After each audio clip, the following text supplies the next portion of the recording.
Hello everyone, শুভ সকাল। আজ শুভ নববর্ষ সকলকে জানিয়ে আজ দিনটা শুরু করতে চলেছি। তো চলো, ফার্স্ট ঘুম থেকে উঠে বাসনকোসনগুলো বার করে ফেলেছি, মেজেও ফেলেছি। তো তারপরেই দেখো তোমাদের দাদাভাই কত বাজারঘাট করে এনেছে, সেগুলো রান্না করবো বলে পরিস্থিতি করছি। তো চলো, আমি স্নানটা সেরে এসে তারপরে করছি। এই দেখো আমাদের পুচকুলি কিন্তু ঘুম থেকে উঠে গেছে। ঘুম থেকে উঠেই বিছনায় আড়গোড় খাচ্ছে। তারপরে আমি চান করার আগেই একটা টপ করে মিষ্টি খেয়ে নিলাম। তারপরে খেলাম চা। তারপরে যাব চান করতে। তো তার আগে আমি আজকে তো জানো নিম হলুদ মাখতে হয়, তো আমি নিম হলুদটা মেখে নিয়েছি। তোমরা কারা কারা মেখেছো আমাকে কিন্তু কমেন্ট করে জানাতে ভুলো না। তো চলো, স্নান করে এখন যাই পুজো দিতে। তো পুজো দিতে যাচ্ছি আমাদের দোকানে। বাড়ির পুজোটা শাশুড়ি মা দিয়ে দিয়েছেন, তো সেটা তোমাদেরকে দেখাতে পারিনি। তো এখন যাব দোকানে গিয়ে ঘরের দোকানের পুজোটা করব, যেহেতু দোকানে আমার লক্ষ্মী গণেশ আছে।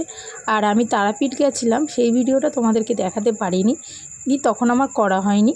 তো সেখান থেকে আমি তারা মায়ের একটা ছবি এনেছিলাম, সেটাই আর কি আজকে বসিয়ে দিলাম।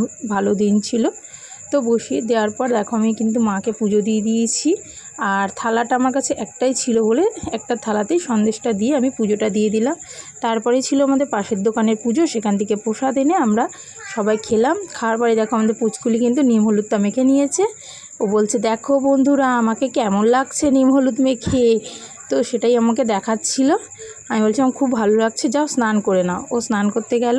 আর এই দেখো তোমাদের দাদাভাই খাসির মাংস রান্না হলে আমার পিছন ছাড়বে না যতক্ষণ না মাংসটা হবে।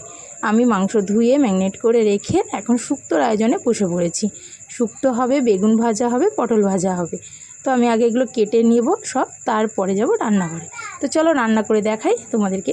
এই দেখো আমার কিন্তু রান্নাও হয়ে গেছে, লাল লাল মাটন কষা আর শুক্তো আর 2 রকম ভাজা, তার সাথে চাটনি পাঁপড় ছিল। আমি কিন্তু খেতেও বসে গেছি। দেখা হচ্ছে নেক্সট ভিডিওতে। তোমরা সবাই ভালো থাকবে, সবাই ভালোভাবে দিনটা কাটাবে। তো আবার একটা নতুন ভিডিও নিয়ে তোমাদের সামনে আসছি। টাটা।